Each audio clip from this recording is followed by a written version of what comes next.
Good evening everyone, कैसे हैं आप सब लोग। मेरा नाम है राहुल और मैं दूंगा आपको सीडीपी का प्रैक्टिस सेट प्लस इसमें होंगे मैथ के क्वेश्चंस। तो बने रहिएगा हमारे साथ। Rahul Pandey official Telegram channel है, you can join this for PDF and more information. पहले क्वेश्चन स्टार्ट करते हैं। एनसीएफ 2005 के बारे में पूछ रहा है कि कौन सा कथन सही है। तो एक चीज़ याद रखना, भाषा जो होती है ना अन्य विषयों की कक्षा में भी उपस्थित होती है। सही बात है। क्वेश्चन एक और तरीके से पूछता है। एक मतलब टीचर है, उसकी क्लास के बच्चों को भी ना किताब नहीं मिल पाई है। क्या नहीं मिल पाई? किताब। किसकी? भाषा की। तो उसे क्या करना चाहिए? इंतजार करना चाहिए या बच्चों से कहना चाहिए खुद खरीदें? तो उसे पता क्या करना चाहिए? अन्य विषयों की जो किताब हो उसकी किताबों से भी उसे भाषा पढ़ाने की कोशिश करनी चाहिए। तो आंसर हो जाएगा इसका सी। ठीक है। एनसीएफ 2005 चौथा एनसीएफ है। सबसे पहली बार 75 में आया था, 1975, फिर 1988, फिर 2000 में, फिर 2005 में। ठीक है, याद रखना 21 फोकस पॉइंट पर आधारित था। आंसर इसका सी। नेक्स्ट, यदि बच्चा फेल है तो इसका मतलब है क्या? स्कूल की असफलता है। स्कूल की असफलता को दर्शाता है। आंसर हो जाएगा बी। नेक्स्ट, लेखन शिक्षण की विधि कौन सी होती है बताओ। लेखन शिक्षण में स्वतंत्र लेखन होता है, दृष्टि लेखन होता है, रूपरेखा लेखन होता है। तीनों होते हैं। ठीक है, आंसर हो जाएगा डी। नेक्स्ट, वाचन प्रक्रिया कैसे होती है? वाचन प्रक्रिया के सोपान का सही क्रम बताना है। सबसे पहले क्या करते हो? प्रयोग कर लेते हो। सबसे पहली बात गलत बात नहीं। सबसे पहली बात तो प्रयोग नहीं करेंगे, सबसे पहले प्रत्यक्षीकरण करेंगे, देखेंगे, फिर उसका अर्थ को ग्रहण करेंगे, फिर प्रयोग करेंगे। आंसर हो जाएगा बी। नेक्स्ट, पढ़ना सीखने के लिए आवश्यक क्या है? जब भी कभी पढ़ने की बात करें ना तो हमेशा याद रखना अर्थ उसका ग्रहण होना बहुत जरूरी है। जब तक आप अर्थ ग्रहण नहीं करोगे ना तब तक कोई पढ़ने का फायदा नहीं होता। आंसर होगा सी। नेक्स्ट, पढ़ना संबंधी झिझक, मतलब पढ़ने में आपको झिझक होती है तो आपको क्या करना चाहिए? आपको करना चाहिए कैसा वाचन बताओ? सस्वर वाचन कराना चाहिए। और सस्वर वाचन ना आखिरी एंड क्लास में होता है। आखिरी वाली क्लासों में सस्वर वाचन कराया जाता है सबसे ज़्यादा। प्राथमिक विद्यालय में कभी जाके देखना आप, आखिरी जो घंटा चल रहा होगा ना उसमें बच्चे तेज तेज बोल के पढ़ रहे होंगे। आंसर हो जाएगा डी। मौन वाचन से क्या होता है? अर्थ ग्रहण करने में, अर्थ ग्रहण करने के लिए सबसे अच्छा होता है मौन वाचन। नेक्स्ट, भाषा शिक्षण का सर्वप्रथम कार्य क्या होता है? सुबोपली याद रखो, सुबोपली। तो सबसे पहले होता है सुनना। आंसर हो जाएगा बी। नेक्स्ट, पढ़े हुए अनुच्छेद की मुख्य बातों को जानना किस पाठ्यक्रम में आता है? तो ये आता है कक्षा 2 में। कब आता है? कक्षा 2। मुहावरों का यूज कब से आता है? तो कक्षा 5 से आता है। ठीक है। और वर्ण वगैरह के बारे में बच्चा कब जानने लग जाता है? क्लास 1 में। ठीक है, आंसर हो जाएगा इसका ए। नेक्स्ट, व्यास विधि किस विधि का विस्तृत रूप है? तो व्यास विधि किसका है? तो ये है व्याख्या विधि का। व्याख्या विधि का ही विस्तृत रूप क्या है? व्यास विधि। आंसर हो जाएगा सी। ठीक है। नेक्स्ट,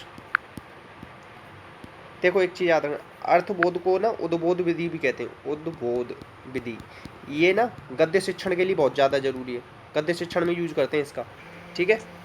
तो आंसर क्या हो जाएगा आपका? आंसर हो जाएगा आपका आंसर क्या हो जाएगा? ए। सॉरी, इसका आंसर क्या बताया था मैंने? व्यास विधि का। व्यास विधि का बताया था सी। क्या बताया था? सी बताया था ना।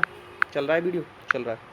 नेक्स्ट, भाषा संसर्ग प्रणाली में विशेष महत्व किसे दिया जाता है? तो भाषा संसर्ग प्रणाली में किसको दिया जाएगा? व्यवहारिक को। किसको? व्यवहारिक ज्ञान को। ठीक है, संग संग बता देते हैं। ठीक है, सैद्धांतिक ज्ञान को नहीं और व्यवहारिक ज्ञान को ध्यान देते हैं। तो आंसर हो जाएगा डी। नेक्स्ट, श्याम पट को साफ करने की प्रक्रिया। देखो श्याम पट मतलब कभी भी ब्लैक बोर्ड को कैसे साफ करते हैं? तो ऊपर से नीचे की ओर करते हैं। एक चीज याद रखना, 45 डिग्री के कोण पे हम कभी भी क्या बनाते हैं? हम हमेशा लिखते हैं 45 अंश के कोण पर लिखते हैं। ठीक है, ये भी याद रखना। एक और चीज़ पूछी जाती है कि हमेशा किताब से आप क्या करा रहे हो? पाठ करा रहे हो तो किताब को किस हाथ में पकड़ोगे? तो ये उल्टे हाथ में पकड़ोगे, मतलब बाएं हाथ में। ठीक है, आंसर होगा इसका बी। नेक्स्ट, पुनर्वलन का सिद्धांत किसने दिया? तो देखो पुनर्वलन का सिद्धांत कहे तो किसने दिया था? क्लार्क हल ने दिया था। अगर कहे पुनर्वलन को किसने यूज किया? तो स्किनर ने यूज किया था। ठीक है, याद रखो। थॉर्नडाइक ने सीएबीडी सिद्धांत दिया था, परमाणुवाद सिद्धांत कहते हैं। और क्या कहते हैं? संबंधवाद का सिद्धांत। और क्या कहते हैं? क्रमिक विकास का सिद्धांत। आंसर हो जाएगा इसका डी। ठीक है। नेक्स्ट, पुनर्वलन की अवधारणा किसने दी? तो देख रहे हो वो ऊपर सिद्धांत पूछा था, यहाँ अवधारणा पूछा। तो अवधारणा पूछे तो स्किनर लगाना। स्किनर ने रिक्त उपागम भी दिया था। क्या दिया था? रिक्त उपागम। इसे क्या कहते हैं? मौलिक व्यवहारवादी कहते हैं। ठीक है, और 20वीं सदी का सबसे महान इसे मनोवैज्ञानिक माना जाता है। ठीक, ऐसे याद रखना। आंसर होगा ए। इसने चूहे और कबूतर पर प्रयोग किया था, मगर वो दोनों सफ़ेद थे। ये भी याद रखना, सफ़ेद वाली कहानी पूछी गई। 1938 में प्रयोग हुआ था इसका। ठीक है, और बिहेवियर ऑफ ऑर्गेनिज्म इसकी किताब का नाम है। पावलव के सिद्धांत में क्या होता है? उद्दीपक सामान्यीकरण। ठीक है, और स्किनर के में क्या होता है? अनुक्रिया सामान्यीकरण। ठीक है, ये अनैच्छिक पे आधारित होता है, ये ऐच्छिक पे आधारित होता है। ये भी याद रख लेना। आंसर क्या हो जाएगा इसका? ए। नेक्स्ट, स्किनर के सकारात्मक पुनर्वलन को कितने भागों में बांटा है? तो 2 भागों में। कितने भागों में बांटा है सकारात्मक पुनर्वलन? 2, ठीक है। और पुनर्वलन को भी 2 भागों में बांटा गया, सकारात्मक और नकारात्मक, ये भी याद रखना। आंसर हो जाएगा इसका बी। नेक्स्ट, पुनर्वलन, प्राथमिक पुनर्वलन कौन सा नहीं है? प्राथमिक में आता है शरीर से रिलेटेड, नींद, पानी, भोजन, जबकि प्रशंसा क्या है? ये द्वितीयक है, द्वितीयक पुनर्वलन है, ठीक है, याद रखना। आंसर हो जाएगा बी। नेक्स्ट, बीएफ स्किनर के अनुसार बच्चों में भाषा विकास कैसे होता है? तो अनुकरण और पुनर्वलन से होता है। कैसे होता है? अनुकरण और पुनर्वलन से। और अगर पूछ ले कि बंडूरा के अकॉर्डिंग कैसे होता है, तो बंडूरा ने केवल अनुकरण की बात करी है, ठीक है, याद रखना। और इन्होंने 4 स्टेप बताए मॉडलिंग के, अटेंशन, रिटेंशन, रिप्रोडक्शन, मोटिवेशन, ठीक है। बोर्डॉल एक्सपेरिमेंट किया था, सामाजिक अधिगम सिद्धांत किसका है? बंडूरा का। आंसर हो जाएगा इसका बी। नेक्स्ट, पावलव व स्किनर में किससे संबंधित है? दोनों क्या है? पावलव हुआ, स्किनर हुआ, और मैं आपको कौन बताऊं? पावलव, स्किनर, थॉर्नडाइक, क्लार्क हल, गुथरी, ये सब क्या है? ये सब व्यवहारवादी है, ठीक है, याद रखना।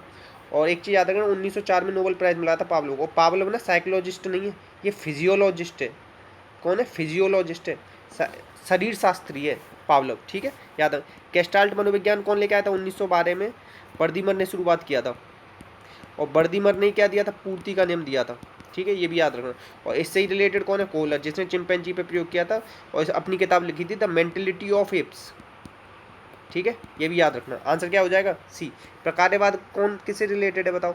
ये प्रयोजनवाद है ना किलपैट्रिक का, वो प्रकारवाद पे याद आ रहता है, ठीक है। संरचनावाद किसका है बताओ? बुंट का है। 1879 में इसने लैब खोली थी, इसीलिए इसे क्या प्रयोगात्मक मनोविज्ञान का जनक कहते हैं, बुंट को। आंसर इसका सी है। नेक्स्ट, स्किनर ने क्रिया प्रसूत संबंधी प्रयोग किस पे किए थे? चूहे और कबूतर पर। दोनों कैसे थे? सफ़ेद। सफ़ेद याद रखना, बहुत ज़्यादा इंपॉर्टेंट रहेगा सफ़ेद, ठीक है। नेक्स्ट है, किस प्रकार के पुनर्वलन द्वारा सीखी गई अनुक्रिया बहुत दिनों तक बनी रहती है? तो ये आंशिक पुनर्वलन अगर आप दोगे तो आंसर हो जाएगा बी, ठीक है। पियाजे के अनुसार संज्ञानात्मक विकास की अवस्थाओं को बांटा गया है 4 भागों में, ठीक है। और संज्ञानात्मक मनोविज्ञान के जनक हैं, जेनेटिक एपिस्टेमोलॉजी पे काम करते हैं, रेडिकल कंस्ट्रक्टिविस्ट हैं, फर्स्ट वेव ऑफ कंस्ट्रक्टिविस्ट पियाजे को कहते हैं। 2 हिसाब से इन्होंने नैतिक अवस्था को बांटा था, हेट्रोनॉमी और ऑटोनॉमी, ठीक है। ये जो 4 भाग बांटे ना संज्ञानात्मक के, इसकी क्रियाएं इंद्रियजनित, पूर्व संक्रियात्मक, मूर्त, अमूर्त। ये जन्म से 2, 2 से 7, 7 से 11, 11 से 15, 11 से 15, याद रखना, ठीक है। इंद्रियजनित के भी 6 भाग हो जाते हैं, ठीक है, प्राइमरी, सेकेंडरी, कॉर्डी, टर्सरी, रिफ्लेक्स, ठीक है, ये सब याद रखना। रिफ्लेक्स, प्राइमरी, सेकेंडरी, कॉर्डिनरी, टर्सरी, फाइनल, ये हैं 6 भाग। आंसर है इसका ए। नेक्स्ट, इतने क्वेश्चन थे तो अब देखो ये बताते हैं, ये क्वेश्चन है किसके? मैथ के। कोई एक 50,000 की पूंजी, रुपये 50,000 की पूंजी का निवेश करके एक व्यापार शुरू करता है। 3 महीने के बाद जो ए आदमी है ना, ए ने 50,000 की लगाई है, और 3 महीने बाद 70,000 रुपये लेके कौन आता है? बी। तो अब उनका लाभ बताना है, तो ए कितने लेके आता है? 50,000। तो 50,000 की जगह हम 3 जीरो तो 3 जीरो काट लो, अलग कम हल्की हो जाएगी कैलकुलेशन। तो ये 12 महीने के लिए लगा रहा है, और जो बी है ये 70 लेके आ रहा है। तो ये कितने महीने के लिए? 3 महीने बाद आया है, तो मतलब 9 महीने के लिए तो लगाएगा। एक साल में 12 महीने होते हैं, 3 चौक 12, 3 तिरका 9, जीरो से जीरो भी काट लो, ठीक है। तो 5 चौक कितना आ गया? 20, 7 तिया कितना आ गया? 21। इस रेशियो में बटेगा पैसा, ठीक है। तो नन ऑफ दीज आ जाएगा आंसर। आंसर क्या आ जाएगा? नन ऑफ दीज, ठीक है, आंसर आएगा डी।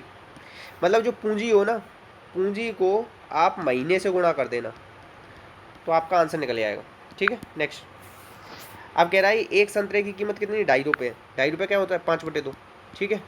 तो 3.5 दर्जन, 1 दर्जन में 12 होते हैं, 3.5 दर्जन में क्या होगा? 12 थी 36 और 6 42 हो गए, ठीक है। तो 21 बार कट जाएगा। 21 पंजे कितने होते हैं? 105 होते हैं।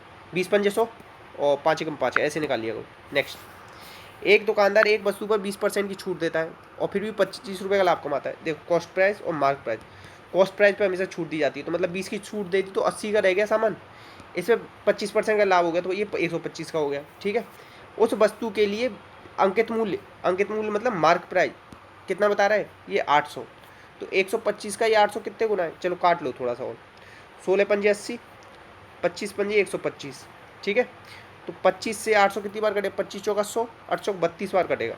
अब 16 दूनी 32, 16 थी 48, 49 51, मतलब 16 का 32 में गुणा कर लो, तो आंसर क्या आ जाएगा? 500 बार है, ठीक है। नेक्स्ट, एक दुकानदार, अब देखो ये वाला सेम है, इसे आप करना, क्वेश्चन नंबर 1 मान लेना, इसे आप करना। नेक्स्ट, एक आयत के विकर्ण 13 सेंटीमीटर, आयत कैसा होता है? ऐसा होता है ना, विकर्ण मान लिया 13, ट्रिपलेट याद है 8, 5 बार 13 का ट्रिपलेट याद है? 5 बार 13, ठीक है। ये ट्रिपलेट होते हैं, याद करने पड़ेंगे आपको। 12 और 5 17, परिमाप पूछा 34, 12/5 17, 17×2 34 सही है। अब क्षेत्रफल पूछा 12×5 60, नन ऑफ दिस 60 आएगा आंसर, आंसर आएगा डी। नेक्स्ट देखो 4 ट्रैफिक की लाइटें 4 सेकंड 6 सेकंड 8 और 16 सेकंड पे जलती है, तो एक साथ कब ब्लिंक करेंगी? 16 से क्या कट रहा है बताओ, 12 कट जाएगा, नहीं कटेगा, एक और नहीं कटेगा, ये कटेगा नहीं, ये कट जाएगा। ऐसे एलसीएम लेना होता है इस क्वेश्चन में, क्या होता है एलसीएम।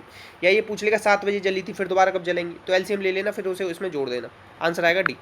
नेक्स्ट अब ये कह रहा है कि इसका गुणनफल बताओ, 1 की पावर 1 करोड़ रख दो चाहे कितनी भी रख दो, यहाँ पे कुछ भी रख दो हमेशा एक ही रहेगा, और गुणा और कर रहा है 1 की पावर 1 कुछ भी आएगा गुणा करके एक ही आएगा, आंसर आएगा बी। नेक्स्ट इतने क्वेश्चन थे तो प्लीज़ शेयर कीजिएगा, सपोर्ट कीजिएगा, दिल से लाइक कीजिएगा अच्छी लगी हो तो। इसी के साथ अपना अपनों का ध्यान रखिएगा। जय हिंद जय भारत।